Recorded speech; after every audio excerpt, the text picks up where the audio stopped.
¿Qué tal? ¿Cómo les va? Les damos la bienvenida. Sin embargo, yo me opongo. Usted se opone. Yo me opongo. Porque con el hilo de Ariadna hay que hacer dos. Uno cada uno y el tercero juntos. Pero el señor viene acá. O sea, ¿qué soy yo? Ya soy Dafne. Dafne soy yo. La inconsciencia del ínclito, inmarcesible, inconmensurable Porrini ya tiene proporciones inconmensurables. No me había puesto el corazón. Bueno, no importa. ¿Se escuchó? Vamos de nuevo. Hola, ¿cómo están? Porrini habló sin micrófono. Es ese afán que tiene de interrumpir. Mueve la cámara, Porrini. Un desastre. No, esto no es un recreo. Esto es el hilo de Ariadna. Con el hilo de Ariadna. Perdón. Perdón, estamos con desparpajo porque estamos contentos de encontrarnos nuevamente en una nueva emisión de Con el hilo de Ariadna. Hoy estamos estamos jugando de locales, Porrini juega de local. Ya volveremos le vamos a contar la verdad. Yo les voy a contar la verdad, una infidencia del programa. Nos juntamos a grabar el programa sobre Evelyn Waugh y sobre Tom Sharp. Qué lindo. En el espacio bucólico que me han cedido amablemente. Lo disfrutamos mucho. Y después grabamos un programa de Con el hilo de Ariadna. Y dijimos, bueno, grabamos un programa sobre Edipo Rey. Lo grabamos con toda la efusividad que nos caracteriza. El lunes, cuando estábamos charlando del programa, me dice Sebastián, Salamín con pelos, me dice, ya que habíamos grabado un programa de Edipo, el último programa del 2020. Como verán, somos. Había sido sobre Edipo y lo habíamos, no sé si olvidado o qué. Es verdad, tantos Entonces tenemos un programa grabado ahí sobre Edipo. Acá tengo en el espacio, en el espacio bucólico. Ahí está. Porrini tiene todo registrado. Como todo registrado. Y dijimos, bueno, vamos a grabar otro. Volvimos al espacio conocido de la biblioteca de Sebastián. Y aquí estamos nuevamente. Número 17. El número 17 de Con el hilo de Ariadna está dedicado a Edipo Rey. Así que tenemos un programa que vamos a tener que dejar guardado. No voy a decir dónde lo vamos a meter, pero quedó ahí guardado. Si el clima nos acompaña, seguramente grabaremos otros envíos. Poliproctos. Poliproctos. Ah, sí, en el Proctos sobre todo. Horton. Bien, claro. Aquí estamos, basta de pavadas, ya está, nos divertimos No, hoy estamos bastante. con mitología, vamos. Vamos a hablar de mitología, como ustedes saben, cada vez que nos juntamos, Sebastián y yo, para grabar a dúo con el hilo de Ariadna, nos dedicamos esencialmente a la mitología grecorromana. ¿Sí? Y hoy, ya que hemos grabado por segunda vez Edipo Rey, vamos a hacer honor a lo que habíamos hablado en ese programa, Totalmente. en esa segunda grabación, y bueno, en algún momento va a haber una continuación, pero con Antígona. ¿Sí? Hoy nos vamos a dedicar en este envío de Con el hilo de Ariadna a dialogar, a desarrollar, a analizar en la medida de nuestras posibilidades este mitologema o este mito, más que mitologema, que es Antígona, por supuesto, ¿no? Para ubicarnos un poco en tiempo y espacio, estamos hablando de un mito perteneciente al ciclo tebano. Ustedes saben que los ciclos mitológicos griegos, según determinados especialistas, tienen una división, ¿no? El ciclo de los argonautas, el ciclo tebano, el ciclo troyano. Y Antígona, por supuesto, representa la continuación directa. Si hablamos en los términos de la tragedia, ¿sí?, de Sófocles, hablamos de la tercera parte de la trilogía de Edipo, ¿no? Claro. Edipo Rey, Edipo en Colono, Antígona. Exactamente. No obstante eso, debemos entender que Antígona es un mito anterior, por supuesto. Sófocles utiliza el sustrato mítico de la hija, también de las hijas de Edipo, para escribir y para presentar esa tremenda tragedia que es Antígona, allá por el siglo V a.C., pero un poquito, Seba, si te parece, charlemos del mito en sí mismo. ¿Sí? Sabemos que Antígona es una de las cuatro hijos de Edipo, ¿no? Edipo tuvo 4 hijos con Yocasta, Eteocles, Polínices, Ismene y Antígona. ¿Sí? Y un poco cuando uno lee el mito de Antígona se encuentra con, primero, el fárrago de interpretaciones discutibles y, por supuesto, la base y el eje central que nos permite entender desde Antígona un momento crucial de la cosmovisión ateniense del siglo V, siglo IV a.C. Exacto. Seguramente este programa va a salir posteriormente a la entrevista y al diálogo que hicimos con el profesor Jonathan Carlos Ramos, donde ya nos habremos despachado respecto de esta situación extensa en el siglo V que va a dar esa idea tan discutible que es el paso del mito al logos. Exactamente. Bueno, Sófocles, como dice Wilhelm Nestel en el espíritu griego de Der Glaube der Hellenen, Sófocles es un autor que separa a caballo entre una mirada todavía anclada en el mundo mítico y por supuesto lo que se va a venir, merced a la guerra del Peloponeso y toda la decadencia ateniense del siglo V, siglo IV, hacia una instauración del logos absoluto, ¿no? Y un poco Antígona viene, Sebastián, a representar ese mito en el que todo se pone en discusión, ¿no? Poco, exactamente. Sabemos que el argumento de Antígona es muy simple. Después de que Edipo se marcha de Tebas, queda el reino vacante, queda, digamos, Creonte a cargo, pero los hijos. hay una disputa, ¿no? Entre los hijos varones, el príncipe Eteocles y Polínices. La cuestión, esto está narrado también en los 7 contra Tebas de Esquilo. ¿No? Esquilo, los 7 contra Tebas. Muy bien. Hay una guerra entre los hermanos, hay un acuerdo previo, ¿no? Es decir, bueno, Eteocles va a gobernar durante cierta cantidad de 4 años. 4 años, luego un mandato, le cederá un mandato, claro, le cederá después de las primarias abiertas y obligatorias, las PASO, primarias abiertas, simultáneas y obligatorias. No, esto no lo esperaba. Esto es cualquier cosa, perdón. Debería cederle el trono a Polínices. La cuestión es que Eteocles se empaca, dice no. Yo no te voy a ceder el reino. Bueno, entonces ¿qué hace? Rey, claro. ¿Qué hace Polínices? Se va, junta una serie de reinos cercanos, 7 reinos, Argos, etcétera, 7 reinos, y batalla, guerra civil, se enfrenta en las 7 puertas de Tebas, con los 7 ejércitos contra el ejército tebano a cargo de Eteocles, y por supuesto ambos mueren en combate. Se matan mutuamente, y queda allí una cuestión que se empieza a dirimir en la tragedia de Sófocles, que es la siguiente. Según Creonte, quien merece pompas fúnebres es Eteocles. Por supuesto. Porque es el que ha muerto defendiendo el nomos, la ley escrita, la ley de la ciudad. Claro. Murió por la patria. Y quien merece el escarnio y ser pasto de las aves y ser abandonado para que los cuervos y las aves se alimenten de su cadáver es Polínices, ¿no? Y allí aparece la figura de Antígona, que vuelve. Luego de haber despachado a Edipo, vuelve y se encuentra con esta situación. Se encuentra a uno de sus hermanos siendo velado con pompas fúnebres en el interior de la ciudad y el cuerpo pudriéndose ahí afuera, para en las afueras para pasto de los perros y alimento de las aves, que es Polínices. Entonces, ¿qué hace Antígona? Comete un acto de desobediencia, porque Creonte había instaurado la idea de que quien osara enterrar el cuerpo de Polínices merecía la muerte. Claro. Antígona llega, se encuentra con esta figura y dice, no, ante la ley natural, ante la ley de los dioses, las leyes llamadas ágrafas, las leyes no escritas, tanto Polínices como Eteocles merecen la misma condición. Los porque dos son mis hermanos y son príncipes. Son príncipes. Independientemente de la disputa política o de poder que hayan tenido. Y ahí se presenta la figura de Antígona como acá empezamos con, como decía, el fárrago de lecturas un poco sesgada, ¿no? La rebelde, la niña mujer que se revela ante la mirada patriarcal. No. Antígona, Antígone, en griego. La que está parada ante sus antepasados. Ante sus antepasados. Guiné, en griego significa sangre, de ahí viene la cuestión de sanguíneo, ¿no? Dice, no, acá hay que, es la sofrosine, ¿no? En griego, ¿no? Todo debe ser equitativo. Corregime, Sebastián, si estoy metiendo la pata. No, perfecto. Y ahí se instaura un diálogo o un debate con Creonte, porque Creonte viene a representar la figura del hombre ateniense de la época. La ley del pueblo, el nomos, la ley positiva. La ley positiva mata ley natural. Y Antígona le dice, no, chiquito, no mata ley natural. Ojo, que ante los ojos de los dioses todavía somos iguales. Esa zona de tensión dialógica, como me gusta el concepto de tensión dialógica. Tensión ¿no? dialógica. Es decir, hay algo que se tensiona y que entra en diálogo tensionado. Bien. ¿Hacia dónde vamos? ¿Hacia la ley natural?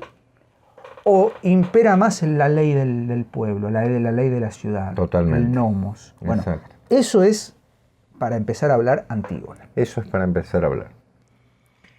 Bien, yo tomaría lo que dijiste, Diego, para resaltar dos cosas.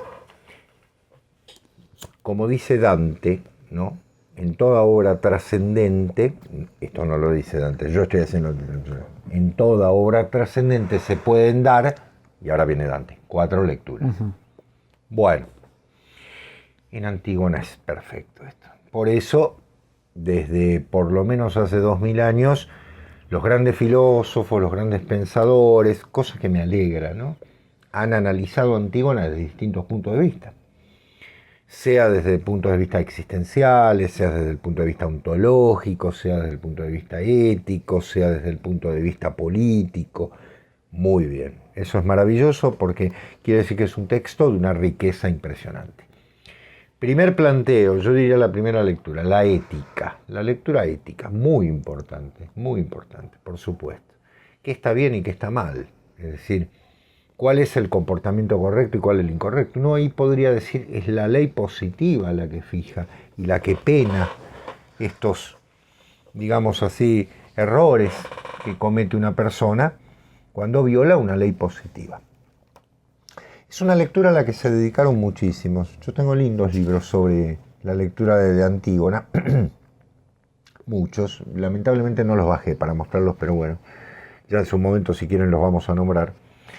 Sobre la tarea política y ética, o ético-política, de lo que representa Antígona. El gran lector de Antígona, en ese caso, es Hegel, ¿no es cierto? Hegel hace toda una disquisición en relación con justamente la imagen de una Antígona que representa lo antiguo, lo tradicional, lo propiamente ligado a la religión, y lo nuevo, lo progresista, lo moderno, que es Creonte.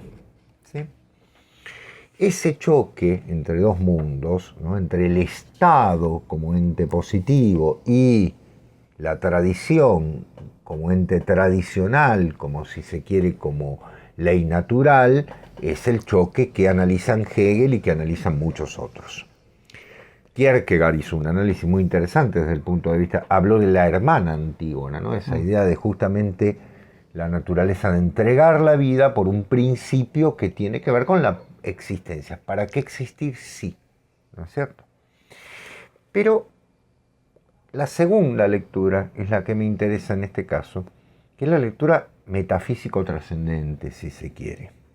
Es decir, allí Antígona deja de ser un personaje para ser la voz de toda una tradición, ¿no? Totalmente.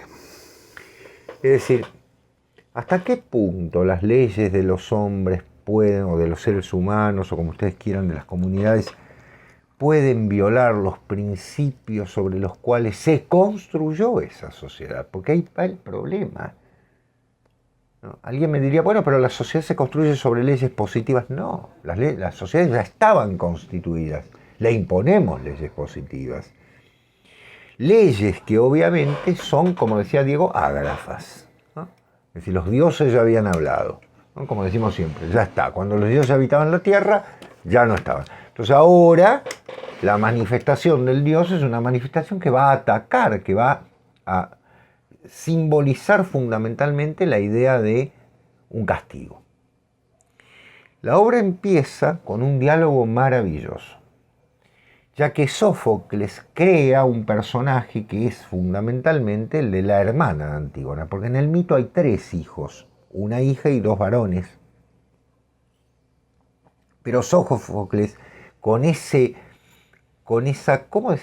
capacidad dramática, se da cuenta que a un personaje tan fuerte como el de Antígona le tiene que oponer un personaje débil, un personaje melifluo, si se me permite el término. Palabra. Claro, melifluo. Como es el de Ismena, que lleva el nombre del río de Tebas. ¿Me explico? Es decir, ¿qué buscó Sófocles? Un lugar común. Fíjense la genialidad de Sófocles. Ismena dice en un momento, «Duein adelfoin esteretemen duo, mia tanonton gemera, diple geri, O sea, uno al otro, perdón, estoy traduciendo en el aire, uno al otro, nuestros hermanos se mataron entre sí al amanecer. Así, track.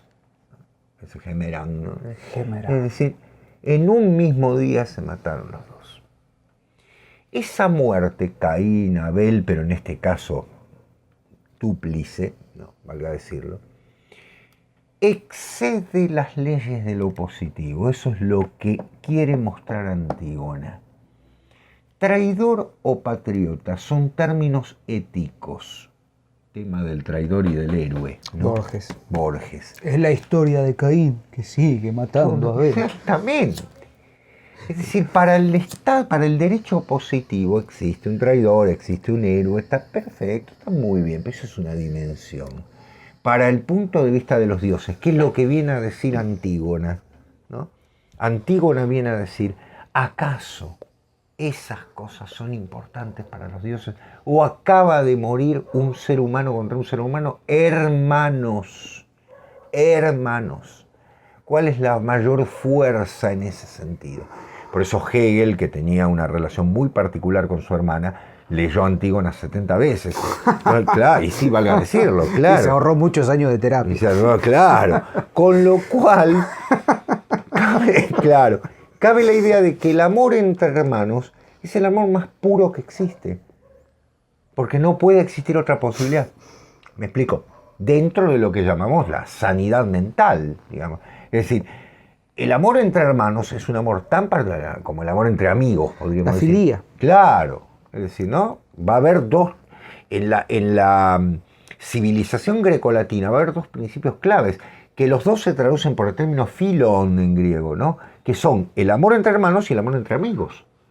Claro. Porque no puede existir, digamos, lo digo directamente, la sexualidad. No puede, podría, pero bueno, no es el caso. ¿Qué quiero decir? Que existe fundamentalmente un principio que es un amor absolutamente puro, sin ninguna doble intención, eso es lo que quiero decir. Y en este caso Antígona, mucho más, porque el hermano está muerto, están los dos muertos, entiende, no solo entiende, sino que expresa el principio fundamental de la inmortalidad, ¿no? Totalmente. El principio de la inmortalidad, que es un principio femenino. Las mujeres eran las que se encargaban de los muertos. ¿Por qué? Porque las mujeres son la madre tierra y la madre muerte, las dos cosas. Nicole Loró. Claro. Si no veamos, claro, Nacido de la Tierra, de Nicole Loró, el gran libro, exacto, editado por Cuenco de Plata, lo pueden leer perfectamente. Que es la idea del autóctonos, vuelvo a la madre, vuelvo a la tierra. Al negarse eso, se está yendo contra natura. Contra natura. Y ninguna ley puede ser contra natura, perdón, ¿no? Es que ahí yo lo notaba acá porque me vino a la mente lo que dice Calazo en La ruina de Cash. Claro. ¿No? Sí. El problema fundamental que se manifiesta en Antígona, ¿no? La ley y el orden. Muy bien. Digo, cuando una civilización necesita la ley positiva para progresar, es porque ha fallado algo mayor que es el orden. Claro. El orden es natural, es preestablecido. Entonces, Sófocles, porque tomemos como autor de Marras a Sófocles, ¿no? Porque es el que de algún modo poetiza el mito en la tragedia Antígona, nos pone en esa situación de pensar qué está pasando. ¿Qué pasa en la sociedad? O sea, imagínense esto, estamos en una tarde ateniense, tenemos entradas para ir a ver Antígona, ¿no? Vamos a ver Antígona. Qué lindo. Qué lindo, nos tomamos unos vinos, unos quesitos ahí, ¿no? En la plaza, en el Café Los Inmortales de Atenas. Claro. Vamos a ver, ¿qué hace Sófocles? Insisto con lo que decía Néstor. Sófocles está como el risco en medio de una tempestad marítima, ahí a caballo entre algo que se está cayendo a pedazos y un nuevo orden. Claro. La ley, el nomos, quiere fagocitar el orden natural. Exactamente. Entonces Antígona, uno está mirando a Antígona y dice, che, ¿qué pasó acá? Claro.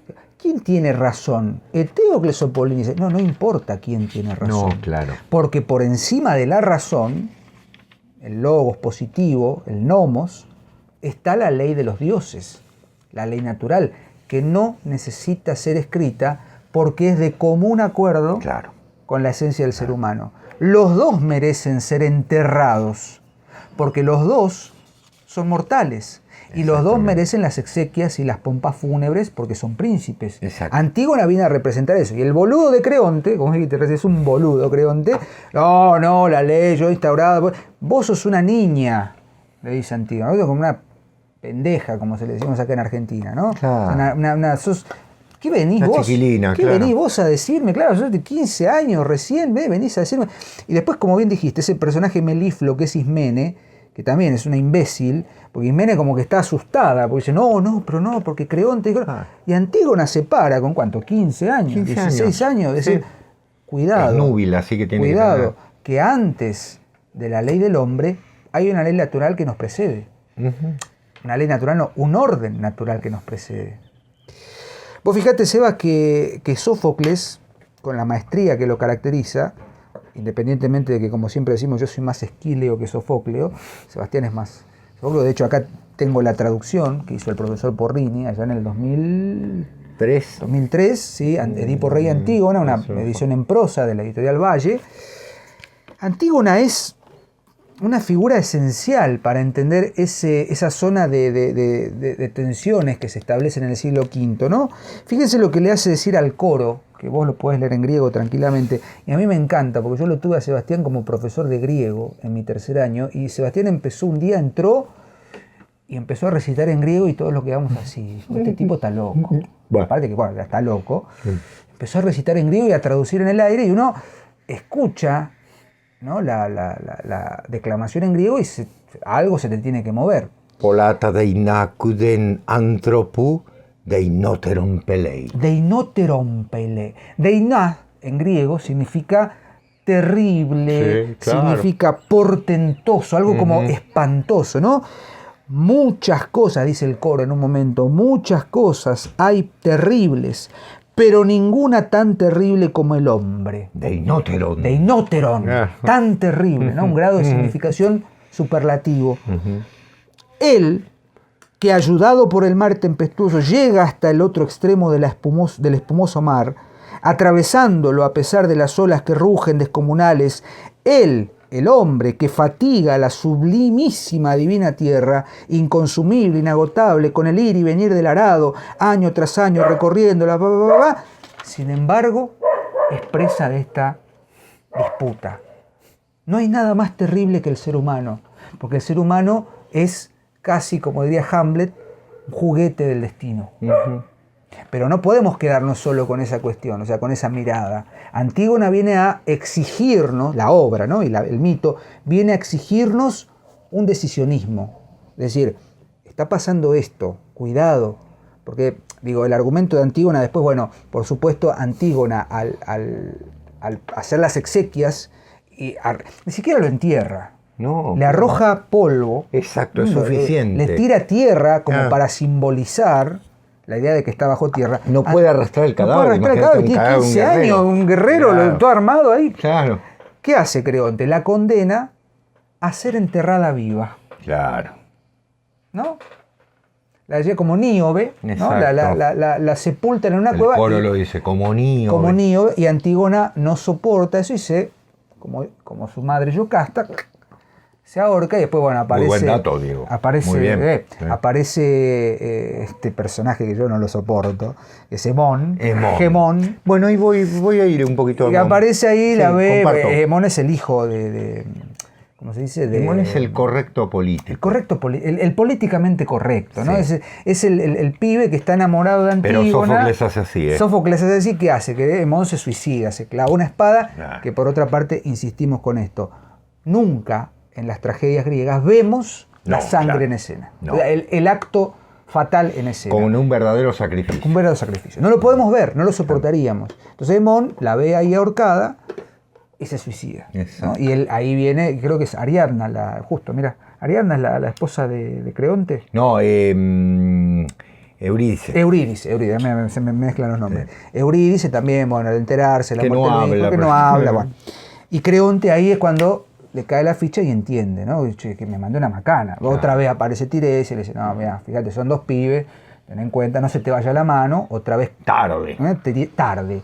Y la tragedia, la anagnórisis, se da cuando Creonte entiende que es tarde. Entonces manda a buscar a Antígona, pero ya Antígona ya está, se amasijó, Hemón se suicidó y la sangre ha brotado. Y se cierra el ciclo. Exacto. ¿No? Porque la gran mancha del clan de los Labdácidas, que empezó con Labdaco, padre de Layo, luego se trasladó a Edipo, y de Edipo se trasladó a sus hijos. Muy bien, Diego, ¿no? exactamente. Esa cuestión de arrastrar la mancha Labdaco, Layo, se cierra con la muerte de Antígona. No hay una tragedia Ismena, porque no puede haberla. Y no, aparte Ismena no entiende. No, claro. Porque Ismena es la única que no, digamos, no ve. Claro, no ve. Ismena está muy bien desarrollada en la obra porque incluso... Es el contrapeso perfecto. Totalmente. Es la tibia, sabemos lo que le pasa a los tibios, es la tibia que de alguna manera en un momento está a favor de Antígona, después está en contra, después está a favor otra vez, entonces claro, va y viene. Y en ese sentido ni Antígona la acepta, termina, digamos, su tragedia es no ser aceptada por nadie, ¿no? Termina rechazada por Antígona, que no quiere que muera con ella, y termina rechazada por Creonte, que le dice, esta chica está loca, ¿no? Es decir, en ese sentido, se lo dice literalmente, son una está loca de nacimiento y la otra acaba de volverse loca. Claro. Es decir, el concepto es, para ser un héroe, la faceta fundamental del héroe es probar las mieles de la desgracia. ¿Sí? A ver, esa es la gran genialidad de los griegos. El otro día, en el curso de la Divina Comedia, perdón, Diego, pero tenemos una persona que está participando, que me hizo una pregunta, es un muchacho de Ecuador. Ahora, Jonathan. Bueno, Jonathan, mil perdones. Mis nombres, yo los nombres... Creo que Jonathan. Bien, bueno, si no es así... que está haciendo una tesis sobre el héroe y él quería trabajar sobre Dante y su profesor le dijo que Dante no era un héroe. No era Jonathan, era porque la idea era fundamentalmente que el héroe no sufría, no pasaba determinadas ciertas cosas, no caía con ciertas cosas. ¿No? Y... Hacemos un corte técnico, un minutito. Acá. Pero si se llevó todo. Esta cosa pasa, no pasa nada. Bien. Claro, ante eso yo le respondí, pero perdón, a ver, el héroe tiene que pasar una serie de pruebas y, esencialmente, tiene que ser derrotado. Tiene que caer. Lo dice Leski. Cuanto más alto está... Edipo, Ajax, Antígona, Electra... Oreste, van cayendo Agamenón, van cayendo muñecos, pero por Dios. Entonces yo digo, van cayendo muñecos. Me encanta. Comuñes, van cayendo los comuñes. Los comuñes, exactamente. Y Antígona, a los 15 años, yo quiero pensar que tiene 15 años porque es una doncella. Las mujeres eran casadas muy jóvenes. Como me gusta pensar que Hamlet es un pibe de 15, 16 años que tiene que caer. Totalmente. Y es muy probable por la edad en la que se vivía, en la Edad Media, ¿no?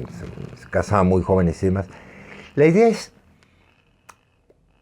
que Antígona, no importa que tenga 15 años, obviamente nos importa como seres humanos, por esa piedad que sentimos hacia, pero lo central de esto es que no es un saber adquirido, ahí está, es sabiduría. Y la sabiduría en Sófocles, acá viene lo genial, no está en los ancianos, está en los jóvenes. Es decir, la sabiduría está en manos de los jóvenes, como suele ocurrir en todas las tragedias de Sófocles. En Orestes, en Electra, y en los ancianos no está. Es decir, en este caso está en Antígona para oponerse. Está bien, aparece fundamentalmente Tiresias y demás, pero es una sabiduría tradicional. Creonte, que es el adulto, es un inmaduro. Es un inmaduro. Por eso, al final de la obra, Yo traduje una palabra, insensato. Es un insensato. Llévense a este insensato. Es decir, no tiene la capacidad de poder comprenderlo. Siendo el adulto. Siendo el adulto. Entre comillas. Claro. Porque es una sociedad en la que la madurez no tiene que ver con la edad. Bueno, algo más incómodo que hoy en día, ¿no? Es que yo creo que, Sebastián, que Sófocles nos viene a poner el dedo en la llaga, que después Eurípides lo pone ya como, ya no pone el dedo en la llaga, mete 2 dedos para tener una segunda opinión. Bueno, ¿no? las vacantes dijo, tomen todo esto, acá tenés Penteo, tiene que pasar por el peor de los momentos. Ya en las Troyanas lo plantea, ¿no? Aparte, exacto. Un día tendríamos que hacer el tránsito de Esquilo a Eurípides. Muy buena idea. Eurípides, bien digo. Sí. Eurípides ya está totalmente desencantado. Totalmente. ¿no? Es un autor que aparte son... A mí me cae muy bien por la idea de que sufrió la destrucción. Y sí, la guerra del reino perdido. La guerra del Peloponeso para Eurípides es como si ya está, listo, cerremos todo, muchachos, cerremos la Acrópolis y mandémonos a mudar, no sé, a Egipto, qué sé yo, ¿viste? Por suerte se lo comieron los perros, ¿no? Se lo comieron los perros, fue pasto de los perros, ¿no? Exactamente. Digo, pero ese tránsito y esa a ver, ¿cómo decirlo de manera muy, muy prosaica, ¿no? Esa sabiduría meridiana de Sófocles viene a decirnos, che, paremos la moto, ¿no? Porque Esquilo, un poquito que todavía está, como decir, siempre cito esto, ¿no? Estos versos, ¿no? Hay un verso del Agamenón de Esquilo, que lo dice un vigía, Zeus hotis potestin. Exactamente. Ese Zeus, quien quiera que tú seas, se pregunta el guardián del vigía en el Agamenón, y Eurípides usa el mismo verso, Zeus hotis potestin, que se lo hace decir creo que a Andrómaca en las Troyanas, pero hay una diferencia. El vigía todavía se pregunta, Zeus, quien quiera que tú seas, con un cierto grado de desconocimiento y de fe. Claro. ¿Quién es Zeus? No lo sé, no puedo poner en palabras. En cambio, Eurípides ya sabe que Zeus se fue a la mierda. ¿Quién es Zeus? Claro. Los dioses se han ido, nos han abandonado. Y Sófocles está ahí en el medio advirtiendo, diciendo, cuidado muchachos, cuidado que se viene la debacle. Y la debacle vino. Por supuesto.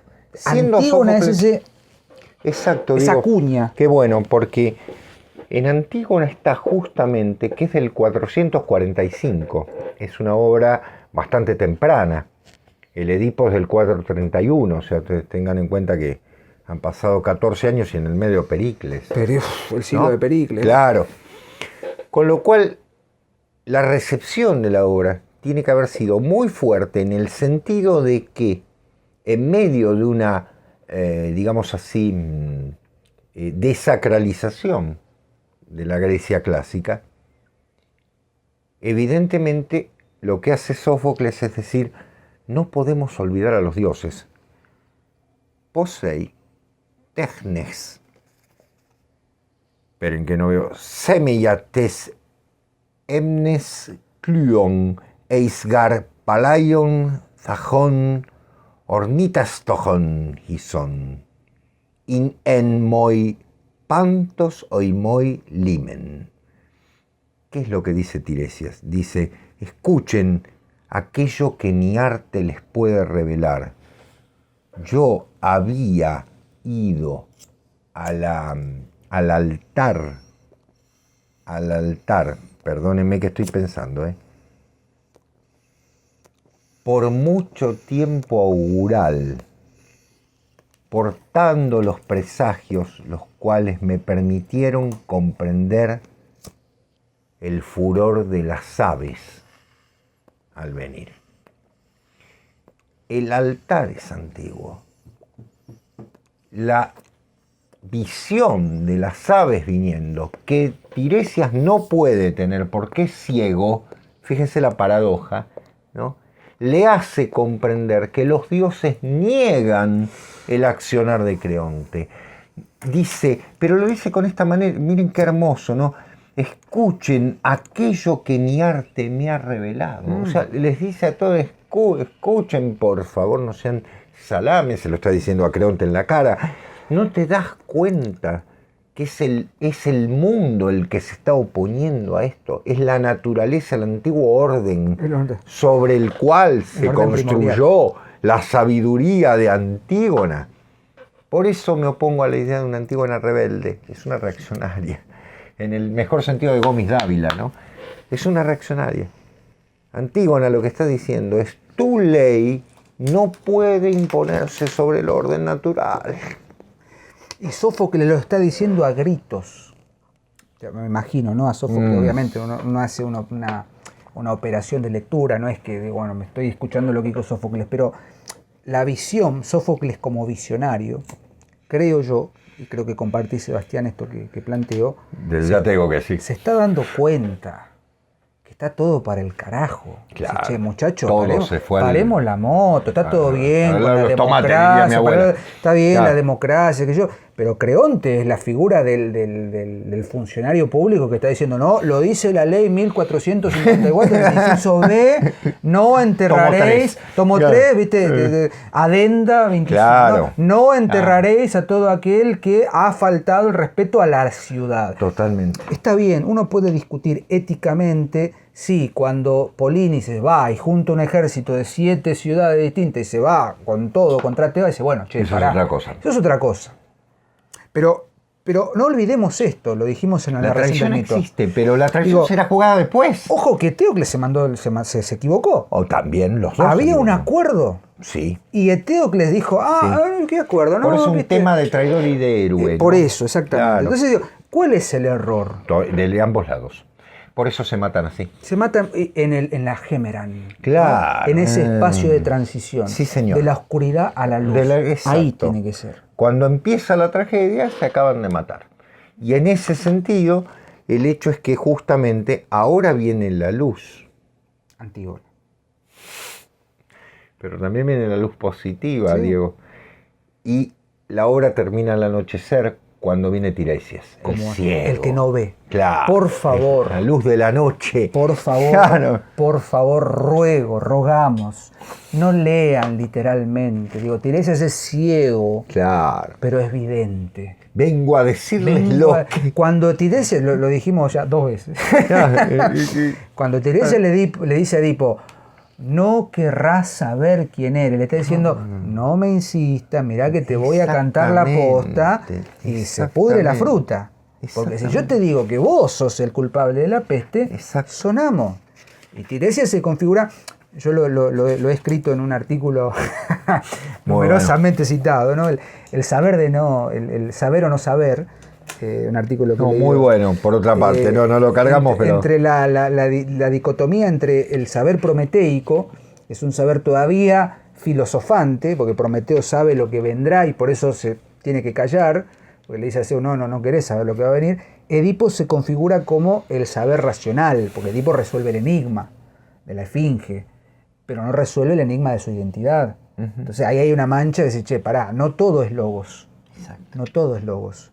Porque en el mito, que no es mentira, sino que es verdad, hay algo anterior. En el natural, no podés dejar a uno, el cadáver de Polinices, que se pudra, porque los dioses van a accionar en consecuencia. Exactamente. Siglo V antes de Cristo. El siglo de oro, como se le suele decir. Bueno, la luz. Por otra parte, Diego, Antígona tiene 35 páginas. Nada. Es decir, en la edición que tengo aquí, que me la regaló Diego, la edición Garnier, que es bilingüe, griego-francés, son 35 páginas. Es decir, quien me diga no puedo leerlo, realmente, bueno, piénselo 2 veces. Antes de decírmelo, apague la computadora y vaya a cuestionarse su Pero voy a decirle algo que me pasó como traductor, que siempre Diego lo sabe de memoria porque lo he dicho muchas veces. Antígona, si hay una obra intraducible, es el comienzo de Antígona. El comienzo de Antígona está en dual. ¿Qué quiero decir? Ustedes saben que el castellano tiene singular y plural. El griego tenía dual, que es un número antiguo. También tuvo trial en su momento. Entonces los verbos se conjugan en singular, dual y plural, por decirlo de una manera. El dual tiene una forma distinta. Es cuando hacemos algo entre dos, que quiero marcar que son dos sin decirlo. ¿Me explico? Es decir, es como si yo dijera que contigo nos peleamos, ese nos indica, nos trompeamos mejor, para que me entiendan. Nos trompeamos, él me trompea a mí, yo lo trompeo a él, claro, esa idea, pero con un verbo que en este caso trompeamos es para nosotros plural. Trompéanse. Claro, exactamente. Un cuasi reflejo. Una cosa claro. ¿Sí? Con lo cual, al comienzo, Antígona e Ismena son hermanas fusionadas. Y luego Antígona, con una genialidad maravillosa, iba a repetir el término, dice, ahora somos, la separó, con el verbo. Con el verbo. ¿Sí? Es decir, Ahora somos. claro. Vos sos vos, yo soy yo. Exactamente. Somos, pero no en majestático. ese momento estábamos fusionados. No majestático. Exactamente. Me gusta el majestático. Muy bien, Diego. Claro. Es el nos. Nos decido, ¿no? Como decía el rey, los reyes del Papa, ¿no? Nos decido porque es el yo majestático. Ese nosotros majestáticos se rompe. No lo dice, ahora vos sos Pirul y yo soy Mengano y Sutano. No, no, no. Ahora somos y ya está. Ya se separaron. Y esa acción de separación es la marca clave de la obra. Porque ¿qué hay en la obra? Separación. Antígona. Claro. Antígona con sus antepasados, los dos hermanos, Antígona Ismena, Antígona Hemón, Creonte Eurídice, todos separados, todos muriendo de manera... ¿Y quién queda vivo? El más inútil de todos. Creonte. Los dos, el más inútil, ¿no? Ismena y... Porque Tiresias, gracias a Dios, que queda vivo, ¿no? Que es el visionario que viene a decir, señores, me parece que no escucharon nada. Bueno, podríamos seguir la vida, Diego. Fundamental entender que uno de los lugares comunes de los estudios tragediográficos, no sé si existe la palabra, sí, señor, es tragediógrafo. pensar que la tragedia Thespis, el primer tragediógrafo documentado, tenía las tragedias, digamos, monologuistas. Claro. Era el actor que declamaba, el mimo. Esquilo, de hecho, Borges tiene un artículo, creo que en otras Inquisiciones o en discusión sobre un día de la historia, no sé qué, declara que un día histórico es cuando Esquilo instaura el segundo actor. Sin duda. Protagonista, Sin duda. antagonista. Bueno, paremos ahí. Porque viene Sófocles y dice, no, pará. Protagonista, antagonista, deuteragonista. La tercera posición.